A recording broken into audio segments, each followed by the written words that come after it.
فلا أقسم بمواقع النجوم وإنه لقسم لو تعلمون عظيم إنه لقرآن كريم في كتاب مكنون لا يمسه إلا المطهرون تنزيل من رب العالمين.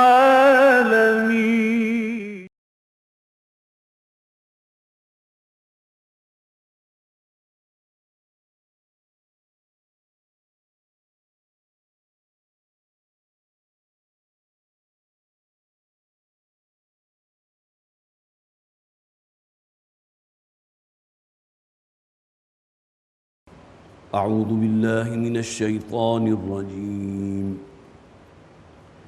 بسم الله الرحمن الرحيم. ألم تعلم أن الله يعلم ما في السماء والأرض إن ذلك في كتاب إن ذلك على الله يسير.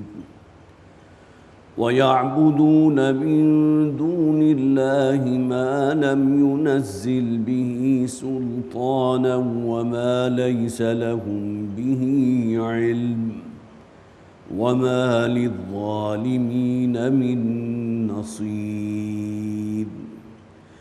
وإذا تتلى عليهم آياتنا بينات تعرف في وجوه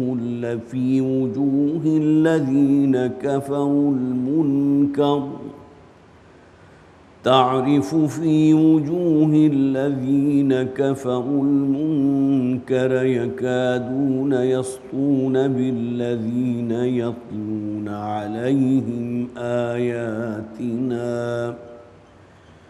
قل أفأنبئكم بشر من ذلكم النار وعدها الله الذين كفروا وبئس المصير. يا أيها الناس ضرب مثل فاستمعوا له إن الذين تدعون من دون الله لن يخلقوا ذبابا ولو اجتمعوا له وإن يسلبهم الذباب شيئا لا يستنقذوه منه ضعف الطالب والمطلوب. ما قدروا الله حق قدره إن الله لقوي عزيز. صدق الله العظيم. رب اشرح لي صدري ويسر لي أمري واحلل عقدة من لساني يفقهوا قولي. اللهم ألهمنا رشدنا واعصمنا من شرور أنفسنا آمین یا رب العالمین۔ حضرات پچھلی مرتبہ جو آیات ہم نے پڑھی تھی ان میں ایک چیز بہت ہی اہم تھی، اس کو پھر ذہن میں تازہ کر لیجئے۔ جہاں تک مشرکین مکہ کا معاملہ ہے،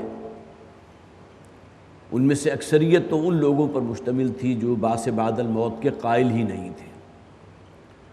قرآن حکیم میں مکی صورتوں میں جا بجا ان کا یہ اعتراض یا ان کا یہ قول نقل ہوا ہے، اَإِذَا مِتْنَا وَكُنَّا تُرَابًا وَعِظَامًا أَإِنَّا لَمَبْعُوثُونَ أَوْ آبَاؤُنَا الْأَوَّلُونَ، کہ کیا جب ہم مر جائیں گے، مٹی میں مل کر مٹی ہو جائیں گے، ہماری ہڈیاں بھی گل سڑ جائیں گی، کیا پھر ہمیں دوبارہ زندہ کیا جائے گا؟ ہمارے آباء و اجداد جنہیں ہزاروں سال ہو چکے مرے ہوئے۔ اور ایک اور مقام پر فرمایا گیا ہیہات ہیہات لما توعدون، یہ بڑی دور کی بات ہے، یہ سمجھ میں آنے والی بات نہیں ہے۔ تو اکثریت تو ان لوگوں پر مشتمل تھی۔ ان میں سے کچھ لوگ وہ بھی تھے جو اس بات کے قائل تھے کہ مرنے کے بعد کی زندگی ہے، ان نظن الا ظنا، ظن کے درجے میں، گمان کے درجے میں حیات بعد الممات کے قائل موجود تھے، لیکن انہوں نے شرک کی نجاست ساتھ لگا لی تھی۔ یہ فرشتے اللہ کی بیٹیاں ہیں، یہ ہم شفعاؤنا عند اللہ وما نعبدہم الا لیقربونا الی اللہ زلفیٰ، ہم جو ان کی پرستش کرتے ہیں، ان کی پوجا کرتے ہیں، ان کے لیے نظر نذرانے دیتے ہیں، چڑھاوے چڑھاتے ہیں، تو کس لیے؟ تاکہ ہمیں ہمارے رب کے قریب کر دے، وہاں شفاعت کر سکے۔ ہم شفعاؤنا عند اللہ۔ اب یہ تمام چیزیں ہیں کہ جو بہرحال اس دور میں موجود تھیں۔ اب اس سورہ مبارکہ کا جو آخری حصہ ہے، اس کا جو آغاز ہوتا ہے وہ اسی ان کی وہ شرک جو ہے اس نے جھنجھوڑا گیا کہ وہ ہستیاں کہ جنہیں تم نے اپنے ہاتھ سے بنا لیا اور تراش کر معبود کا درجہ دے دیا، وہ تو ایک مکھی کی تخلیق پر بھی قادر نہیں۔ یا ایھا الناس ضرب مثل فاستمعوا له ان الذین تدعون من دون اللہ لن یخلقوا ذبابا ولو اجتمعوا له۔ یہ انشاءاللہ آج کا درس جو ہے ہمارا اس میں یہ بات بھی آئے گی۔ تو فرمایا الم تعلم ان اللہ یعلم ما فی السماء والارض، کیا تم جانتے نہیں، کیا تمہیں معلوم نہیں ہے کہ اللہ تعالیٰ علم رکھتا ہے اس آسمان اور زمین میں جو کچھ ہے اس کا۔ دیکھیے یہاں سما کا لفظ آیا، سما سے مراد یہ سمائے دنیا ہے، اگرچہ ابھی اس میں بھی اختلاف ہے کہ جو نیلے رنگ کا ایک آسمان ہمیں اپنے اوپر نظر آ رہا ہے، آیا اس کی کوئی سالڈ حیثیت ہے بھی یا نہیں؟ اس لیے کہ جو لوگ بھی خلا میں گئے انہوں نے جا کر جو تجربہ بیان کیا کہ جیسے کہ ہم خلا میں پہنچتے ہیں تو نیلا آسمان غائب ہو جاتا ہے، پھر سیاہی سیاہی گویا کہ آسمان نے اپنا رنگ تبدیل کر لیا۔ تو یہ بھی کہا جاتا ہے یہ ہمارے اصل میں جو ہماری آئی سائٹ ہے اس کی لمٹ ہے، اور یہ سورج کی روشنی جب اس فضا پر پڑتی ہے تو اس کی وجہ سے یہ نیلا رنگ جو ہے اپیئر ہوتا ہے آپ کو۔ باقی یہ کہ وہ آسمان کے جس کو قرآن آسمان کہہ رہا ہے وہ ابھی ہماری، جسے آپ کہیے کہ ہماری پہنچ سے بہت دور ہے، جس کا ہم تصور نہیں کر سکتے۔ اور اس کائنات کی وسعت کا ہم کیا تصور کریں گے؟ چند چیزیں جو میں نے نوٹ کی تھی خاص طور پر، کہ زمین سے سورج کا فاصلہ 9 کروڑ 30 لاکھ میل ہے، اور جو ہمارے اس سولر سسٹم کا جو سولر فیملی ہے جس کے بالکل درمیان میں سورج ہے، پھر عطارد ہے، اور اس کے بعد آخری جو سیارہ ہے وہ پلوٹو ہے، آپ حضرات کو بھی یاد آ گیا ہوگا، تمام چیزیں ہم نے 7ویں 8ویں 9ویں میں پڑھی تھی۔ تو سورج سے پلوٹو کا فاصلہ جو ہے وہ 3 ارب اور 70 کروڑ میل ہے۔ اب آپ اس کی مسافت اور اس دوری کا اندازہ کیجئے۔ ابھی یہ سورج کی چھوٹی سی فیملی کی لمٹ ہے کہ جہاں ہماری گنتی ختم ہو گئی، اور کجا اس آسمان کی وہ وسعت جسے قرآن کہتا ہے الم یعلم ما فی السماء والارض، آسمان اور زمین میں جو کچھ ہے وہ اللہ کے علم میں ہے۔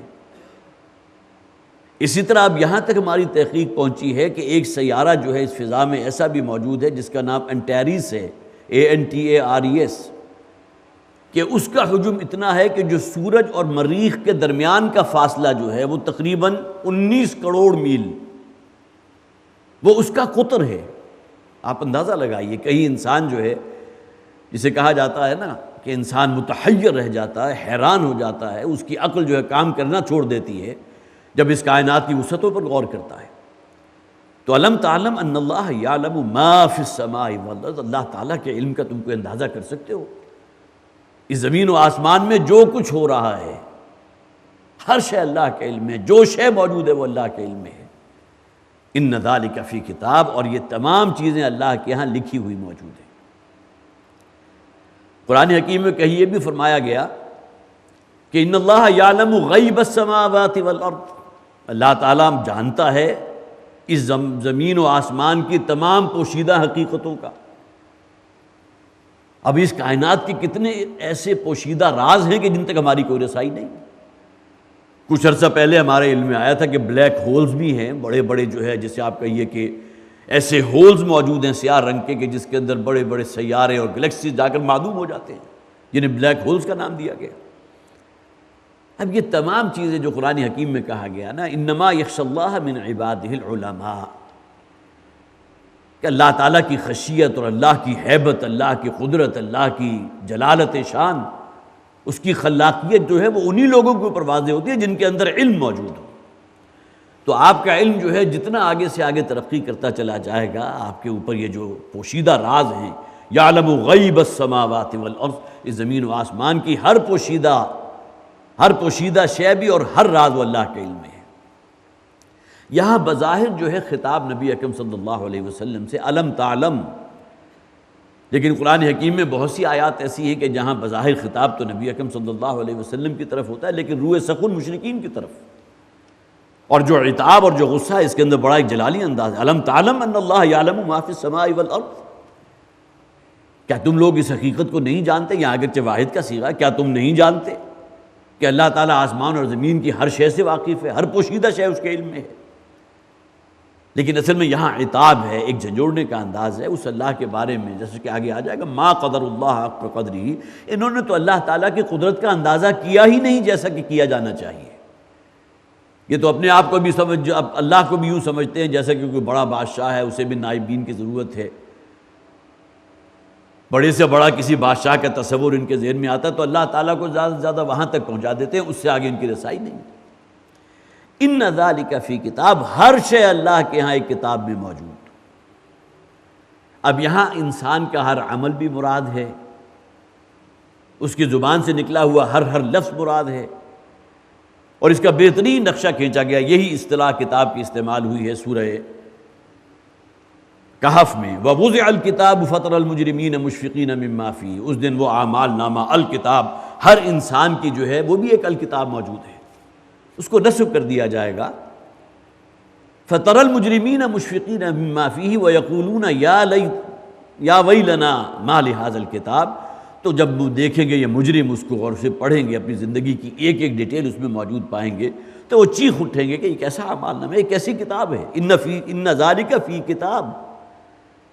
ان کی تمام حرکتیں جو اعتراض یہ کر رہے ہیں، اور جیسے کہ ہم پہلے پڑھ چکے، وہ ان جادلو کا، یہ آپ سے جھگڑتے ہیں، اللہ کی ذات کے بارے میں جھگڑتے ہیں، پھر اپنے آپ کو سمجھتے ہیں ہم دین ابراہیمی پر ہیں، اور پھر یہ کہ محمد تو کوئی نیا دین لے آئے، یہ کیا صرف ایک ہی اللہ کو ماننا؟ تو ان کے تمام جھگڑے جو ہیں وہ اللہ تعالیٰ نے اس کتاب میں نوٹ کر رکھے، ان ذالک فی کتاب۔ تو اس دن کہیں گے ما لہذا الکتاب لا یغادر صغیرۃ ولا کبیرۃ الا احصاها، یہ کیسا اعمال نامہ ہے کہ جس نے ہماری زندگی کی چھوٹی سے چھوٹی ڈیٹیل یا عمل یا ہماری زبان سے نکلا ہوا ہر لفظ جو اس کے اندر موجود نہ ہو۔ ان ذالک علی اللہ یسیر، اور یہ بات اللہ کے اوپر بہت آسان ہے۔ ویعبدون من دون اللہ ما لم ینزل بہ سلطانا، اور یہ اللہ کے سوا ان کو پوجتے ہیں، ان کو پکارتے ہیں، ان کی پرستش کرتے ہیں کہ جن کے لیے اللہ تعالیٰ نے کوئی سند اور دلیل نہیں اتاری۔ کیا عیسائی اپنی بائبل کے اندر دکھا سکتے ہیں کہ حضرت عیسیٰ علیہ السلام اللہ کے بیٹے ہیں؟ ڈاکٹر ذاکر نائک کا آپ نے بہت سے حضرات نے لیکچر سنے ہوں گے، وہ جس طرح ثابت کرتے ہیں کہ کیا واقعتاً ان کا یہ عقیدہ جو ہے کس حد تک ہماری جو ہے عقل کے نزدیک جو ہے وہ مسلم ہو سکتا ہے، پھر ان کی اپنی کتابیں اس کی نیگیشن کر رہی ہیں۔ ما لم ینزل بہ سلطانہ، جس میں ہم نے کوئی دلیل جو ہے کسی الہامی کتاب میں، آسمانی کتاب میں نازل نہیں کی، اور نہ ہی اس بات پر کہ فرشتے اللہ کی بیٹیاں کوئی دلیل ہے۔ قل ہاتوا برہانکم ان کنتم صادقین، اگر تم واقعتاً سچے ہو تو کوئی دلیل پیش کرو۔ ما لم ینزل بہ سلطانہ، جس کے لیے اللہ تعالیٰ نے کوئی سند اور کوئی دلیل نہیں اتاری۔ وما لیس لہم بہ علم، اور جس کی انہیں کچھ خبر نہیں ہے۔ یہ تو اصل میں وہ جسے آپ کہیے کہ وراثت میں جو عقائد ہیں، آباء و اجداد کے، باپ دادا سے جو دین چلا آ رہا ہے، جو عقائد ان کے ہاں موجود رہے ہیں، اسی کی جو ہے پیروی کر رہے ہیں، اس سے آگے نکل کر یا اس سے بڑھ کر کچھ سوچنے کو تیار نہیں۔ وَمَا لِلظَّالِمِينَ مِن نَصِيرٍ، اب ایسے ظالموں کا کوئی مددگار نہیں ہے۔ ظاہر ہے کہ جس نے اللہ کو چھوڑ کر کسی اور کو معبود بنا لیا، اس سے بڑا ظلم تو کوئی نہیں۔ ان الشرک لظلم عظیم، یقیناً شرک سب سے بڑا ظلم ہے۔ وَإِذَا تُتْلَىٰ عَلَيْهِمْ آيَاتُنَا بَيِّنَاتٍ، اور جب ان پر ہماری وہ آیات پڑھی جاتی ہیں جو بڑی روشن ہیں، بڑی حکمتیں ہیں، اس میں بڑے دلائل موجود ہیں۔ تَعْرِفُ فِي وُجُوهِ الَّذِينَ كَفَرُوا الْمُنكَرَ، تو تم دیکھتے ہو، مشاہدہ کرتے ہو اور پہچانتے ہو ان لوگوں کے چہروں پر کہ شدید ناگواری موجود ہے۔ اب اصل کے مختلف فیزز ہیں کہ جو آتے رہے ہیں۔ بالکل آغاز کا جو دور تھا نبی اکرم صلی اللہ علیہ وسلم کی دعوت کا، تو اس میں تو تالیاں پیٹنا، سیٹیاں بجانا، تمسخر ہے، مذاق ہے، یہ دیوانے ہو گئے ہیں، کسی عاصب کا سایہ ان کے اوپر پڑ چکا ہے، یا یہ کہ کہیں سے جا کر جو ہے کہیں الہامی کتابوں کی کہیں کسی غار کے اندر کوئی شخص موجود ہے کہ جو انہیں کچھ باتیں بتا دیتا ہے اور آ کر ہمارے سامنے بیان کرتے ہیں، دھونس جماتے ہیں. یہ اب ان کے الفاظ میں نقل کر رہا ہوں. نقل کفر نباشت کہ یہ تو اللہ کا کلام ہے. تو شروع کا جو دور تھا اس میں تو چٹکیوں میں اڑانے کی کوشش کی گئی، تمسخر، استہزاء، مذاق. اس کے بعد جب 3-4 سال گزر گئے تو اب سیریس ہوئے. اب یہ وہ دور ہے جس کا یہاں ذکر کیا جا رہا ہے، یستون بالذین یتلون علیہم آیاتنا، اور یہ بےتاب ہو جاتے ہیں، پل پڑھنے کو تیار ہیں، حملہ کر بیٹھتے ہیں ان لوگوں پر کہ جو ہماری آیات ان کو پڑھ کر سنا رہے ہیں.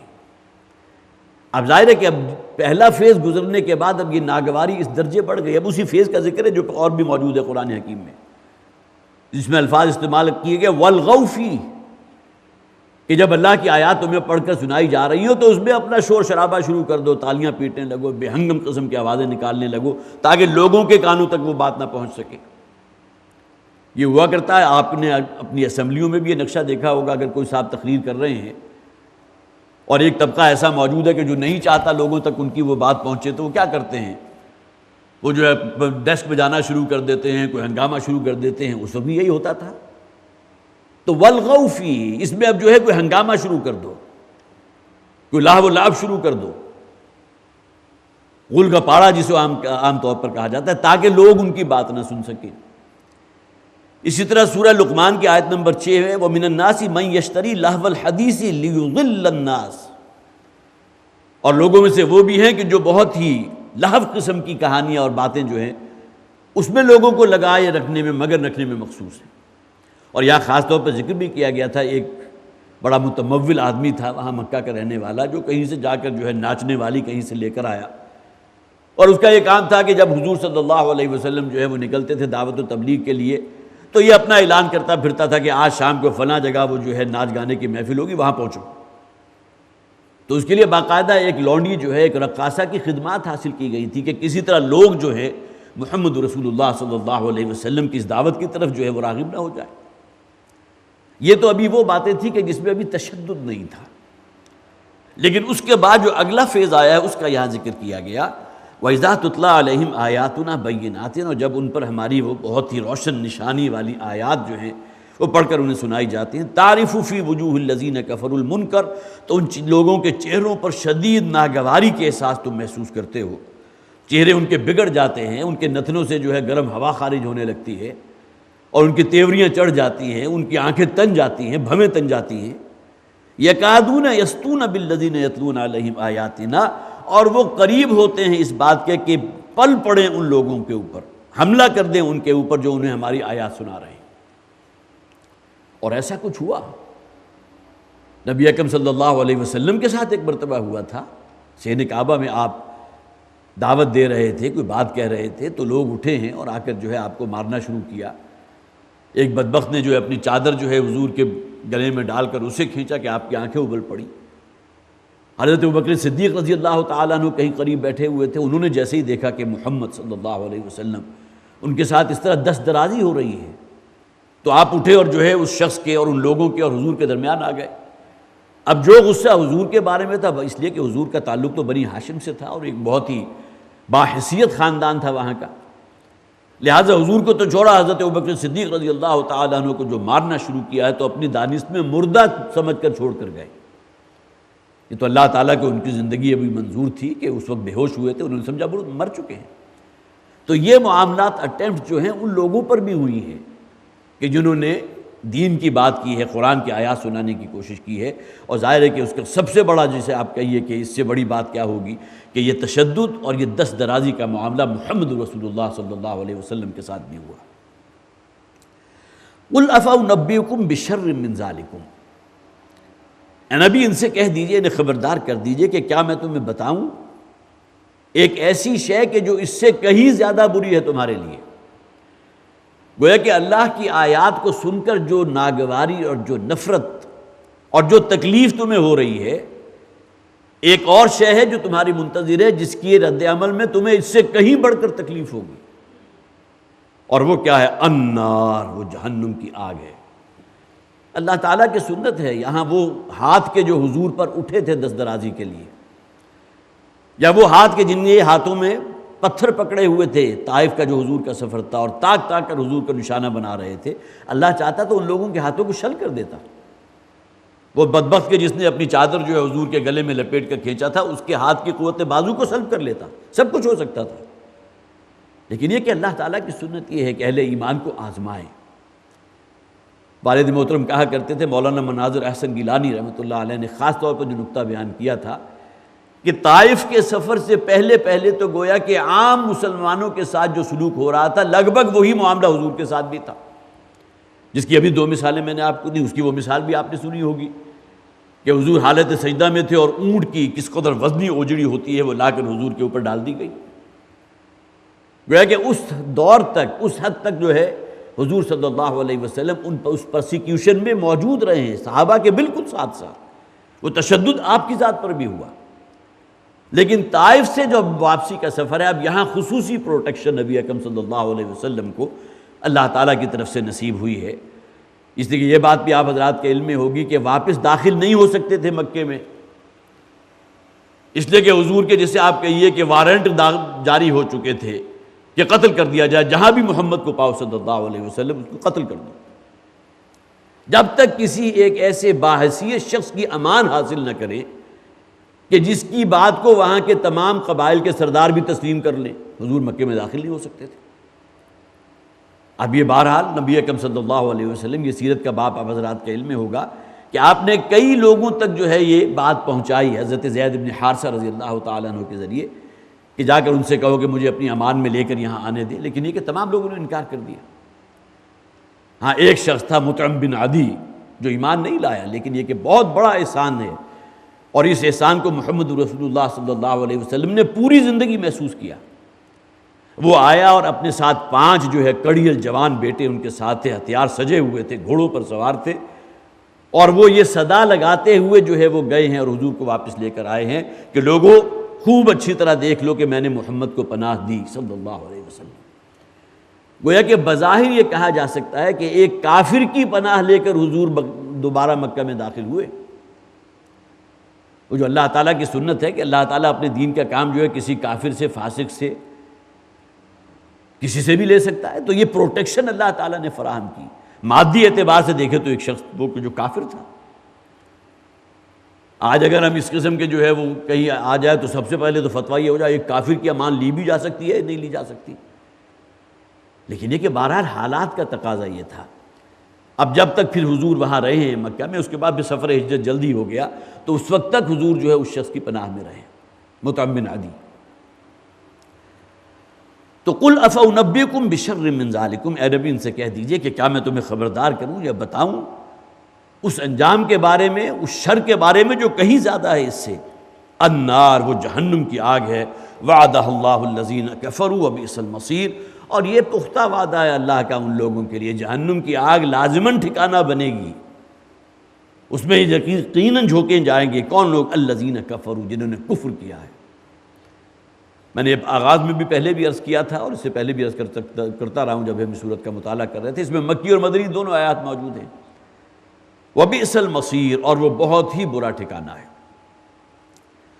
اب یہ آخری رکوع جو ہے اس کی ابتدائی 4 آیات میں کوشش کروں گا کہ ہم اگر جو ہمارے پاس وقت ہے اس میں اس کی تکمیل کر لیں، اس لیے کہ آخری 2 آیات خالصتاً مدنی آیات ہیں، اور اس میں جہاد کا حکم بھی ہے، بلکہ جہاد کا حق ادا کر دینے کا تاکیدی حکم ہے، اور آخری 2 آیات کا جو ہے افتتاح بھی یا ایھا الذین آمنوا کے الفاظ سے ہوا، اہل ایمان، اور میں نے جیسا کہ عرض کیا تھا کہ یا ایھا الذین آمنوا کی اصطلاح جو ہے آپ کو صرف مدنی صورتوں میں ملے گی، مکی صورتوں میں نہیں ہے۔ یا ایھا الناس ضرب مثل فاستمعوا لہ، اے لوگو، یہاں دیکھیے قرآن کا وہ آفاقی پیغام، قرآن کہتا ہے اہل ایمان سے، مجھ سے اور آپ سے بھی، یا ایھا الذین آمنوا اتقوا اللہ، اہل ایمان اللہ کا تقوی اختیار کرو۔ مانتے ہو اللہ کو، بظاہر اس کے ساتھ شرک بھی نہیں کر رہے، لیکن یہ کہ تقوی کا تقاضا کچھ اور ہے۔ صرف ایک ڈوگمے کی حیثیت سے ایک ہستی کو مان لینا، قبول کر لینا، وہ تو ہندو بھی مانتے ہیں، کوئی مہادیو کے نام سے کوئی ایک ہی شے ہے، اس کے نیچے دیویاں اور دیوتا ہیں۔ اسی طرح آپ حضرات کا علم ہے کہ عیسائیوں کے ہاں بھی بڑی جی سے لکھے جانے والا گاڈ صرف ایک ہی ہے، اس اعتبار سے آپ کہہ سکتے ہیں کہ توحید کا یہ ریفلیکشن ان کے اب یہاں چھوٹے جی سے لکھے جانے والے گاڈز اینڈ گاڈیسز، دیویاں دیوتا، وہ بہت سے بنا لیں، سینکڑوں۔ تو یہاں قرآن کا وہ آفاقی پیغام ہے، یا ایھا الناس، یا ایھا الذین آمنوا اتقوا اللہ، اہل ایمان اللہ کا تقوی اختیار کرو، یا ایھا الناس اتقوا ربکم الذی خلقکم، وہی تقوی کا حکم ہے، لیکن یہاں آپ گویا کہ وہ آپ کا کینوس بہت وسیع ہو گیا، صرف اہل ایمان نہیں بلکہ اس روح ارضی کا ہر فرد مخاطب ہے، یا ایھا الناس، اے بنی نوع انسان۔ اب یہاں انسان میں جو بھی شرف انسانیت یا بظاہر جو انسان نظر آتا ہے، اس میں ہر فرد اس میں شامل ہو گیا۔ ضرب مثل، ایک مثال بیان کی جا رہی ہے۔ ضرب المثل ہمارے یہاں اردو زبان میں بھی مستعمل ہے، کوئی ایسی مثال بیان کر کے کوئی بڑی حقیقت کو واضح کر دینا، کسی بڑی حقیقت کی طرف ذہن کو راغب کر دینا، یہ ضرب المثل کہتے ہیں۔ ضرب مثل، ایک مثال بیان کی جا رہی ہے، فاستمعوا لہ، اس مثال کو خوب کان لگا کر سنو۔ فاسمعوا بھی ہو سکتا تھا، اس کو سنو، لیکن استماع کہتے ہیں کسی شے کو پوری توجہ کے ساتھ، ارتکاز توجہ کے ساتھ، پوری کنسنٹریشن کے ساتھ کسی بات کو سننا، یہ استماع ہے۔ قرآن حکیم کے لیے اصطلاح استعمال ہوئی ہے نا، وَإِذَا قُرِئَ الْقُرْآنُ فَاسْتَمِعُوا لَهُ وَأَنصِتُوا۔ اے مسلمانوں، جب قرآن کی تلاوت کی جا رہی ہو تو کان لگا کر اس کو سنا کرو، پوری طرح متوجہ ہو جایا کرو، اس لیے کہ یہ رب کائنات کا کلام ہے، یہ تمہارے خالق اور مالک کا کلام ہے۔ اور جہاں یا ایھا الذین آمنوا کے الفاظ آئیں تو وہاں تو فوراً متوجہ ہو جاؤ، یہاں اللہ تعالیٰ تمہیں خطاب کر رہا ہے، وہ لوگ جو مسلمان ہیں۔ تو ضرب مثل فاستمعوا لہ، ایک مثال بیان کی جا رہی ہے، اسے ذرا غور سے کان لگا کر سنو۔ ان الذین تدعون من دون اللہ لن یخلقوا ذبابا ولو اجتمعوا لہ، یقیناً وہ کہ جنہیں تم پوجتے ہو اللہ کے سوا، من دون اللہ، یہ نہیں کہ اللہ کو نہیں مانتے، اللہ کو مانتے ہیں، اور یہ دلیل قرآن میں بہت سے مقامات پر، بارہا آپ کے سامنے وہ آیات بھی میں پیش کر چکا ہوں کہ شرک کی بات یہ نہیں ہے کہ صرف دیویاں اور دیوتا ہیں، نہیں، ان دیویوں اور دیوتاؤں کے اوپر ایک بڑا اللہ اس کے وجود کے قائل تھے، اور یہ بھی مانتے تھے کہ ہمیں اللہ نے پیدا کی، یہ بھی مانتے ہیں زمین کو اللہ نے پیدا کیا، یہ بھی مانتے تھے کہ زمین و آسمان کی تخلیق اس اللہ نے کی ہے، اللہ۔ وَلَئِن سَأَلْتَهُم مَّنْ خَلَقَ السَّمَاوَاتِ وَالْأَرْضَ، اے نبی تو ان سے پوچھ کر دی گئی زمین و آسمان کس نے پیدا کیا؟ سَيَقُولُونَ لِلَّهِ، وہ لازماً کہیں گے کہ اللہ نے۔ ذرا ان سے سوال کیجئے، مَن نَزَّلَ مِنَ السَّمَاءِ مَاءً فَأَحْيَا بِهِ الْأَرْضَ بَعْدَ مَوْتِهَا، آسمان سے بارش کون برساتا ہے؟ ان میں سے کوئی نہیں کہے گا کہ ہماری فلاں دیوی ہے، دیوتا ہے، اس کا کام ہے بارش کا برسانا۔ سَيَقُولُونَ، وہ لازماً، لا يَقُولُونَ اللہ، وہ لازماً کہیں گے کہ اللہ۔ تو اس اللہ کے وجود کے تو قائل تھے، لیکن من دون اللہ، اللہ کے سوا اوروں کو بھی اپنا حاجت روا سمجھنا، مشکل کشا سمجھنا، اسی سے گویا کہ مدد طلب کرنا، اسی کی دہائی دینا، اب یہی ہے نا کہ جسے شرک کہا جا سکتا ہے، جس کے بارے میں عام طور پر کہا جاتا ہے کہ اللہ تعالیٰ نے اپنے یہ اختیارات جو ہیں فلاں دیویت فلاں دیوتا کے حوالے کر دیے، لہٰذا ان صفات کے حوالے سے اگر کوئی شے تم طلب کرنا چاہتے ہو تو اس دیوی کے لیے نذرانہ پیش کر دو، اس کے لیے کوئی چڑھاوا دے دو، اس کے لیے نظر نیاز کر دو۔ ان الذین تدعون من دون اللہ، وہ ہستیاں یا وہ کہ جن کو تم پکارتے ہو اللہ کے سوا، اللہ کو چھوڑ کر، لن یخلقوا ذبابا، مضارع کے اوپر جب یہ لام اور نون آتا ہے، لن یخلقوا، وہ ہرگز پیدا نہیں کر سکتے، ذباباً، دیکھیے اللہ تعالیٰ نے مثال بھی اس شے کی دی جو ہر انسان کے نزدیک انتہائی حقیر ہے، مکھی، مچھر تو بڑا اہم ہو گیا اس اعتبار سے کہ اس کی ذریعے سے جو ہے یلو فیور بھی پھیلتا ہے، ڈینگی بھی پھیلتا ہے، یہ مچھری کے ذریعے پھیلتی ہیں چیزیں، لیکن یہ کہ مکھی تو وہ ہے نا جو انتہائی حقیر ہے، کوئی انسان اسے پسند بھی نہیں کرتا۔ کہیں آپ کی جو ہے ایک مکھی اگر آپ کا پیچھا پکڑ لے تو جسے آپ کہیے کہ آپ کے لیے مشکل ہو جاتا ہے، اس کو کہاں سے ہٹائیں، ایک طرف سے ہٹائیں گے دوسری طرف آ جائے گی۔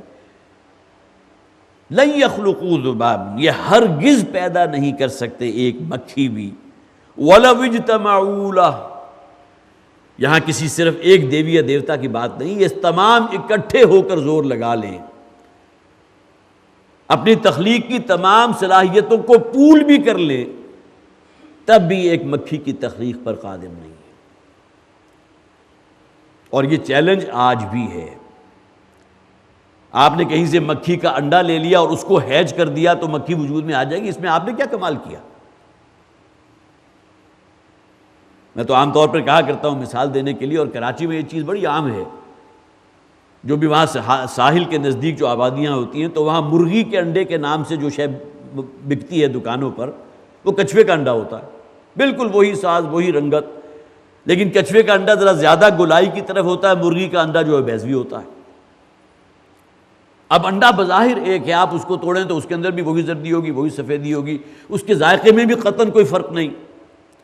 اس سے آپ یہ نہ سمجھیے کہ میں نے کہیں کچھوے کا انڈا کھایا ہے، لیکن یہ کہ بہرحال میں صرف آپ کو مثال دے رہا ہوں، بلکہ مائکروسکوپ لگا کر دیکھیں تو آپ کو اس کی ایگ یولک کے اندر کہیں کوئی فرق نظر نہیں آئے گا۔ آرٹیفیشلی آپ ان دونوں انڈوں کو ہیج کریں، اس مشین میں ڈال دیں، دونوں ایک جیسے انڈے ہیں، لیکن ایک میں سے بچہ نکلے گا تو کچھوے کا بچہ نکلے گا، دوسری میں سے مرغی کا بچہ نکل آئے گا۔ اب یہ تو آپ کی سمجھ سے باہر ہے نا۔ اسی طرح قرآن حکیم جو مثال دیتا ہے کہ ایک ہی ماں باپ ہیں، لیکن یہ کہ ان کے ہاں اولاد ہو رہی ہے، بیٹا بھی ہے بیٹی بھی ہے، پھر بیٹے ایسے ہیں جن کے مزاج میں زمین و آسمان کا فرق ہے، جن کی شکل و صورت کے اندر زمین و آسمان کا فرق ہے، صلاحیتوں میں فرق ہے، سعادت اور شقاوت میں فرق ہے۔ تو اللہ تعالیٰ کی سنت اور اللہ تعالیٰ کی خلاقیت کا کوئی آپ اندازہ کر سکتے ہیں؟ ان الذین تدعون من دون اللہ لن یخلقوا ذبابا ولو اجتمعوا لہ، وہ تو ایک مکھی کی تخلیق پر بھی قادر نہیں، خواہ وہ سب اکٹھے ہو کر زور لگا لیں، اپنی صلاحیتوں کو پول کر لیں۔ وَإِن يَسْلُبْهُمُ الذُّبَابُ شَيْئًا لَا يَسْتَنقِذُوهُ مِنْهُ، اگر مکھیاں ان کے سامنے جو حلوے مانڈے پڑے ہیں، جو تم نے کوئی مٹھائیاں رکھی ہوئی ہیں، کوئی خاص پکوان بنا کر کسی دیوی کی جو ہے نظر کیا ہے، اس پہ چڑھاوا چڑھایا ہے، اور مکھیاں ان میں سے اپنا حصہ وصول کر رہی ہیں، اپنا پیٹ بھر رہی ہیں، تو ان کو تو اتنی توفیق بھی نہیں ہے کہ ان مکھیوں کو ہٹا سکے کہ بھائی یہ حلوہ مانڈا تو ہمارے لیے آیا تھا، کہ تم کیوں اس میں شریک ہو گئی؟ تو فرمائے وَإِن يَسْلُبْهُمُ الذُّبَابُ شَيْئًا، اور اگر مکھیاں ان کے سامنے جو حلوے مانڈے جو مٹھائیاں پڑی ہیں ان پر سے کوئی شے رزق حاصل کر رہی ہیں، گویا کہ ان کے رزق میں کوئی کمی واقع ہو رہی ہے، اس کی وجہ سے لا يَسْتَنقِذُوهُ مِنْ، تو اس کی بھی حفاظت نہیں کر سکتے، اس رزق کو بھی واپس نہیں لے سکتے۔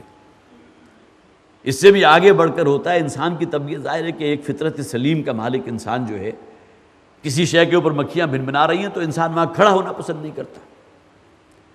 کجا یہ تمہارے خدا، تمہاری دیویاں، تمہاری دیوتا جو ہیں ان کے سامنے حلوے مانڈے، اور ہزاروں کی تعداد میں مکھیاں نہ صرف ان کے اوپر بلکہ ان کے اپنے چہرے کے اوپر بیٹھی ہوئی ہیں، وہ کچھ نہیں کر رہے۔ آگے دیکھیے جو تبصرہ کیا گیا وہ کیا ہے، یہ نقشہ میں نے سارا آپ کے سامنے رکھ دیا۔ ضعف الطالب والمطلوب، تف ہے تمہاری۔ طالب کسے کہتے ہیں؟ جو یہ عبادت گزار ہیں، جو پجاری ہیں، جو پوجنے والے ہیں۔ ان میں تو بڑے بڑے رؤوسا بھی تھے۔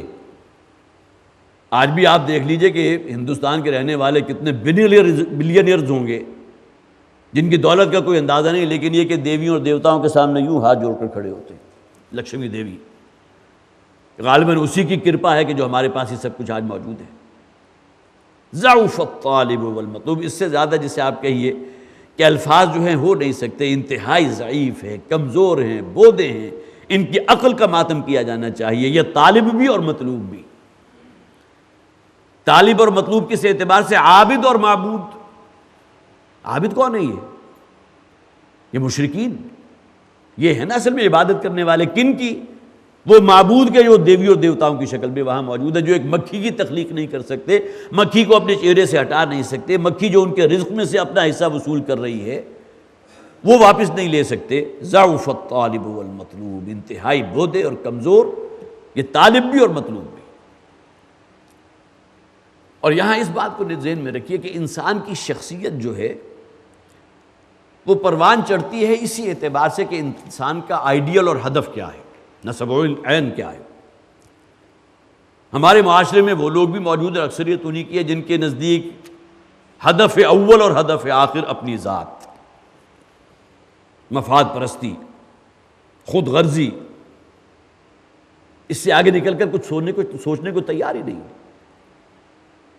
لوگ جائیں بھاڑ میں، ملک کا ستیہ ناش ہو، لیکن یہ کہ میرے خزانے بھرے ہونے چاہیے، وہ اسی کا کچھ وہ آفٹر ایفیکٹس ہے نا، جسے آفٹر شاکس کہا جاتا ہے، جو آج ہم محسوس کر رہے ہیں. خزانے خالی ہو چکے، اپنے مفادات، خود غرضی، اس سے آگے نکل کر اب ظاہر ہے کہ جس کا ٹارگٹ ہی صرف یہ رہا اپنی نفسانی خواہشات، تو اس کے نتیجے میں جو شخصیت وجود میں آئے گی وہ کس قدر بودی ہوگی. کچھ شخصیت کے نکھار یا برگزار ہوں گے اس میں، جس کے نزدیک گویا کہ وہ حرص، لالچ اور طمع جو ہے ہدف اول ہے. تو جس کا مطلوب وہ ہو گیا تو طالب بھی اسی مناسبت سے وجود میں آئے گا. اسی طرح ایک شخص وہ ہے کہ جس کے لیے بڑی نوع انسان کی خدمت کرنا، لوگوں کے لیے خیر کے پن کے کام کرنا، ویلفیئر کے کام کرنا، گویا کہ اپنی ذات سے نکل کر اب معاشرے میں لوگوں کی بہبودی کے لیے کوئی کام کرنا. جس کا ہدف اور آئیڈیل وہ ہے، اس کی مناسبت سے جو شخصیت وجود میں آئے گی وہ یقیناً اس پہلے درجے سے بہت بہتر شخصیت ہوگی. اسی طرح اس سے اوپر آئی ہے پوری قوم کا درد رکھنے والے، قوم کے لیے کام کرنے والی، وہ جذبہ، مسلمان قوم ہے، ہمارا ایک وطن ہے، ہمیں اس کے لیے کام کرنا چاہیے. اپنے ذاتی مفادات، اغراض و مقاصد سے، نفس پرستی سے آگے نکل کر وہ جن کا ہدف بنے گا ان کی شخصیت اس سے بھی زیادہ نکھری ہوگی. اب جس کا ہدف بن جائے اللہ کی رضا، دین، ایمان، آخرت کی کامیابی، تو ظاہر ہے کہ اس کی شخصیت ان تمام لیول سے بہت بالا تر ہوگی، اس لیے کہ اس کا ہدف ہے اللہ کی رضا. اس دنیا کی جو بھی یہ دنیا و ما فیہا میں جو کچھ بھی ہے وہ تو عارضی ہے نا. مجھے تو اصل میں دیکھنا ہے تو اس اعتبار سے دیکھنا ہے کہ جو میری اخروی زندگی کو سنوار دے، جس کے لیے بڑے پیارے الفاظ ہیں، آپ نے سنے ہوں گے، یزداں بکمند آور اے ہمت مردانہ. یہ بڑی سمجھ میں آنے والی بات ہے کہ کسی شخص کے ہاتھ میں کمند ہے، اب تو اس کے تصورات رہے ہی نہیں، لیکن پہلے تو ہوا کرتا تھا. کوئی نقب لگانی ہے، کہیں چڑھنا ہے، تو جو قوت بازو ہے اس کے زور پر وہ اس کمند کو اوپر پھینکتا تھا. کمند کے آگے کوئی گھیرا بنا ہوتا تھا، تو کسی نوکدار شے میں اگر وہ پھنس جاتا تھا تو اب گویا کہ اسے ایک سہارا مل گیا، وہ رسی اس کے ہاتھ میں ہے، اس پر کلائم کرتا ہے، وہ چڑھ جائے گا، فصیل تک پہنچ جائے گا، محل کی چھت تک پہنچ جائے گا. تو معلوم ہوا کہ جس شخص کی قوت بازو زیادہ ہے اور اس کی کمند جتنی بلند جائے گی وہیں تک وہ رسائی حاصل کر سکتا ہے نا. تو یزداں بکمند آور اے ہمت مردانہ، اگر تمہارے اندر وہ قوت ہے، تمہارا آئیڈیا اور ہدف واقعتاً وہ اللہ کی ذات ہے، تو اپنی کمند کو وہاں تک پہنچا دو. لیکن اس کے لیے جو سیرت، جو کردار اور جو اخلاص اور ایمان اور تقویٰ چاہیے، پہلے وہ تو پیدا کرو نا. تو ضعف الطالب والمطلوب، انتہائی بودے ہیں، بہت کمزور ہیں طالب بھی اور مطلوب بھی. ما قدر اللہ حق قدرہ، انہوں نے تو اللہ کو پہچانا ہی نہیں جیسا کہ پہچاننا چاہیے تھا. انہوں نے اللہ کو بھی گمان کیا ایک بڑے بادشاہ ہیں، وہ تو آرام سے جو ہے وہ گویا کہ آرام کر رہے ہیں، باقی جو بھی ان کے کار پردازان ہیں ان کے ذریعے جو ہے اپنے احکامات کی تفویض بھی ہو رہی ہے. کچھ اختیارات اس کو دے دیے ہیں، کچھ اس کو دے دیے ہیں، فلاں دیوی کو دے دیے، فلاں دیوتا کو دے دیے. تو اللہ کو جو انہوں نے جانا بھی تو ایک بہت بڑے بادشاہ کی حیثیت سے جانا، اس سے آگے سوچنے کو تیار نہیں. ما قدر اللہ حق قدرہ، اللہ کے علم کا اندازہ نہیں کر سکتے. وہ اللہ کے جس کے بارے میں ہم الم تعلم ان اللہ یعلم ما فی السماوات و ما فی الارض، اس کائنات کی ہر شے اللہ کے علم میں ہے. اس کی صفت علم کا کیا اندازہ کرو گے؟ وما تسقط من ورقۃ الا یعلمها، ایک درخت سے ایک پتا بھی اگر گرتا ہے، کسی جنگل کا تصور کیجئے جہاں لاکھوں جو ہیں، کروڑوں درخت موجود ہیں، ہر درخت کے اوپر کتنے پتے ہوں گے، ایک پتا بھی اگر اپنے درخت سے جدا ہو کر زمین پر گرا، اللہ کے علم میں ہے. اس کے علم کا کیا اندازہ کرو؟ ما قدر اللہ حق قدرہ، یہ تو اللہ کو پہچان ہی نہیں سکے، اللہ کی قدر ہی نہیں کر سکے. اللہ کی جلالت شان، اللہ کی قدرت، اللہ کا علم، اللہ کا وجود، اللہ کا ارادہ، فعال لما یرید بکل شیء علیم، واللہ علیم بذات الصدور. اللہ تعالیٰ تو تمہارے دل میں جو بھی نہ تمہاری زبان پر آئے ہیں، نہ تم نے کسی کے سامنے کوئی اظہار کیا ہے ان باتوں کا، وہ بھی اللہ کے علم میں ہے. جو وسوسے ہیں، جو تمنائیں ہیں، جو آرزو ہیں، علیم بذات الصدور. یہ علم کی ڈائمنشنز میں سے کوئی آخری بات ہو سکتی ہے کہ میری جو نیت ہے، میرا جو ارادہ ہے، میری جو آرزو اور تمنا ہے، جو میں نے کسی کے ساتھ شیئر نہیں کی، وہ بھی اللہ کے علم ہے۔ تو یہ تو اللہ کے علم کا اندازہ نہیں کر سکتے، اللہ کی قدرت کا اندازہ ہی نہیں کر سکے، اللہ کی خلاقیت کا اندازہ ہی نہیں کر سکے۔ یہ سمجھتے ہیں شاید اللہ تعالیٰ عاجز ہے، وہ ہمیں کیسے پیدا کرے گا؟ ہمارے آباء و اجداد جو ہزاروں سال پہلے مر گئے، زمین میں مٹی میں مل کر مٹی ہو چکے، انہوں نے اللہ تعالیٰ کی قدرت کا اندازہ نہیں کیا۔ ما قدر اللہ حق قدری، انہوں نے اللہ کو پہچانا ہی نہیں، اللہ کی قدر نہیں کی، اللہ کی قدرت کا اندازہ نہیں کیا جیسا کہ اس کا اندازہ کرنا چاہیے تھا، جیسا کا علم ہونا چاہیے تھا۔ ان اللہ لقوی عزیز، یقینا اللہ تعالیٰ القوی ہے، بہت زوراور ہے، بہت مضبوط ہے، بہت طاقت والا ہے، عزیز ہے، زبردست ہے۔ اللہ یصطفی من الملائکۃ رسلا ومن الناس، اللہ تعالیٰ چن لیتا ہے، پسند کر دیتا ہے فرشتوں میں سے بھی کسی ایک کو بحیثیت رسول، ومن الناس، اور لوگوں میں سے بھی۔ اب سلسلہ ہدایت جو اللہ تعالیٰ نے قائم فرمایا کس لیے؟ ہماری رہنمائی کے لیے نا، ہماری ہدایت کے لیے۔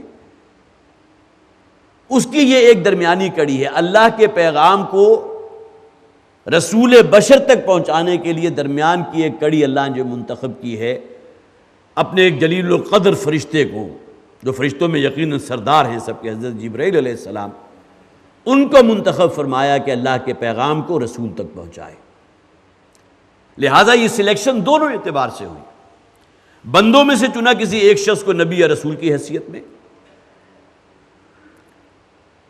اور فرشتوں میں سے بھی چنا ایک شخصیت کو، حضرت جبرائیل علیہ السلام کو، کہ حضرت جبرائیل ہے کہ جو یہ کام کرتے رہے ہیں، خواہ وہ حضرت آدم تک وہی پہنچاتے ہوں یا حضرت محمد تک صلی اللہ علیہ وسلم۔ یہ دونوں کڑیاں مل کر گویا کہ وہ سلسلہ رسالت پیدا ہوتا ہے۔ اللہ تعالیٰ ڈائریکٹلی اپنا پیغام ہر شخص تک نہیں پہنچاتا، جیسا کہ ان لوگوں نے اعتراض بھی کیا تھا کہ اللہ تعالیٰ ہم سے کلام کیوں نہیں کرتا؟ اللہ تعالیٰ کو اگر اپنی اطاعت کروانی ہے تو کیا ضرورت ہے کسی کو نبی اور رسول بنا کر بھیجنے کی؟ ہم سے ڈائریکٹ بات کرے۔ ہمارے ہاں بھی ایک انداز پایا جاتا ہے بھی کسی کو اگر بات کرنی ہو تو درمیان میں واسطہ کیوں بناتے ہو؟ تو ہم میں سے بھی ہر ایک کے اوپر کوئی صحیفہ نازل ہونا چاہیے تھا، یا ہم سے کلام کر کے کہا جاتا۔ یہ اعتراض ان لوگوں نے کیا تھا، لیکن اللہ کی سنت ہے، اللہ تعالیٰ نے فرشتوں میں سے ایک کو منتخب کر لیا۔ دیکھیں استفاء کا لفظ استعمال ہوا، استفا، کسی کو چن لینا، کسی کو منتخب کر لینا، پسند کر لینا۔ فرشتوں میں سے بھی ایک کو پسند کیا اور انسانوں میں سے بھی ایک کو پسند کیا، اگرچہ وہ ایک جو ہیں حضرت آدم سے لے کر حضور تک جو ہے وہ تقریباً 1,20,000 یا 24,000 یا 40,000 کی تعداد ہے، تمام نبیوں اور رسولوں کو شامل کر لیجئے، لیکن یہ ایک سلسلہ ہے جو اللہ تعالیٰ نے پیدا فرمایا۔ اب جو لوگ فرشتوں کا انکار کرنے والے ہیں، یہ سوچ جو ہے آپ حضرات میں سے بہت سے علم کے لوگوں کے علم میں ہوگی کہ سر سید تھی وہ شخصیت کہ جس نے معجزوں کا بھی انکار کیا اور فرشتوں کا بھی انکار کیا۔ تو ان کے تو اشعار کے اندر یہ بات موجود بھی ہے کہ جبریل امی قرآن بپیغام نمی خواہم، وہ پیغام یا وہ قرآن جو جبریل لے کر آئے تھے وہ ہمیں نہیں چاہیے، معاذ اللہ۔ اگر آپ صرف اس حصے کو لیجئے تو یہ واقعتاً آپ کہہ سکتے ہیں کلمہ کفر ہے، کہ وہ قرآن جو ہم تک پہنچا ہے جس واسطے سے آئے وہ جبرائیل علیہ السلام، میں تو جبرائیل کو مانتا ہی نہیں، فرشتوں کا انکار کر دیا۔ جنات کا انکار، جنات کا تو ٹھیک ہے، فرشتوں کا ذکر بھی قرآن میں موجود ہے، سورہ جن پوری مکمل صورت موجود، جنات کے وجود کے قائل نہیں۔ اسی طرح اور بھی بہت سی باتیں، معجزات کو نہیں ماننے کو تیار۔ یہ تو مد و جزر تھا، حضرت موسیٰ علیہ السلام جب گزرے بنی اسرائیل کو لے کر تو سمندر جزر کی حالت میں تھا، نکل گیا آرام سے، جب فرعون آیا تو مد کی حالت میں آ گیا۔ اب ظاہر ہے کہ اس قدر بچوں والی بات ہے جو آج تک کوئی اس کی جو ہے ویریفائی کر ہی نہیں سکتا۔ سمندر ایک دم تو نہیں آتا کہ ایک دم گویا کہ لہریں بڑھ گئی، وہ تو آہستہ آہستہ آتا ہے، آہستہ آہستہ پیچھے جاتا ہے۔ تو یہ تمام چیزیں جو جسے آپ کہیے ریشنلسٹ ذہن جو ہے وہ ان چیزوں کا اسیر ہو کر بالآخر گمراہی کے رستے کے اوپر پڑ جاتا ہے۔ اپنی ذات میں یقیناً جو خلوص ان میں تھا اور مسلمان قوموں کو، اس لیے کہ اس وقت جو سائنس کا جو ایک ڈومینیشن تھی اور نئی نئی سائنس آئی تھی اور اس کی وجہ سے انسان مبہوت ہو کر رہ گیا تھا، اس بنیاد کے اوپر معجزوں کا بھی انکار کیا، جنات کا بھی انکار کیا۔ وہ جنات نہ آج تک کسی نے دیکھے، نہ سونگے، نہ ہے محسوس کیے، ہم کیوں مانیں انہیں؟ اور اسی جسے آپ کہیے کہ ریلے کے اندر جو ہے فرشتوں کا بھی انکار کر بیٹھے۔ ز جبریل امی قرآن بپیغام نمی خواہم. اور اگلا جو ہے مصرع مجھے پوری طرح یاد نہیں، لیکن اس کا مفہوم یہ ہے کہ ہم جس قرآن کو مانتے ہیں وہ تو محمد صلی اللہ علیہ وسلم کے دل سے نکلی ہوئی بات ہے، اللہ کا کلام ہے، درمیان کا کوئی واسطہ جبرائیل، اس کو ماننے کے لیے ہم تیار نہیں. یہ کلام تو وہ ہے جو اللہ نے ڈائریکٹلی محمد رسول اللہ صلی اللہ علیہ وسلم کو القاء فرمایا. اب یہاں نفی ہو گئی، اللہ یصطفی من الملائکۃ رسلا ومن الناس.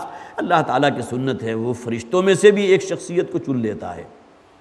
یہ جو سنہری زنجیر ہے اس کی ایک کڑی فرشتہ ہے، دوسری کڑی رسول ہے یا نبی ہے.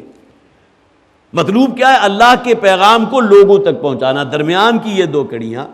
اور یہاں استفاء کا لفظ محمد مصطفیٰ صلی اللہ علیہ وسلم. اسی طرح حضرت جبرائیل بھی اللہ کے چنے ہوئے ہیں. اللہ یصطفی من الملائکۃ رسلا ومن الناس ان اللہ سمیع بصیر. یقیناً اللہ تعالیٰ سب کچھ سننے والا اور شے کو دیکھنے والا ہے. حضرات اس سورہ مبارکہ کے بھی 3 آیات باقی ہیں، وہ انشاءاللہ ہم اگلی مرتبہ اس کے اوپر ہم غور کریں گے. اللہ تعالیٰ ہمیں توفیق عطا فرمائے. جو علم ہمیں قرآن کے ذریعے حاصل ہو رہا ہے، جو ایمانیات کی باتیں ہم تک آ رہی ہیں، اللہ تعالیٰ ان پر ہمارے ذہن کو راسخ فرمائے اور پھر ان تمام باتوں پر ہمیں عمل کرنے کی توفیق عطا فرمائے. بارک اللہ لی ولکم فی القرآن العظیم ونفعنی وإیاکم بالآیات والذکر الحکیم.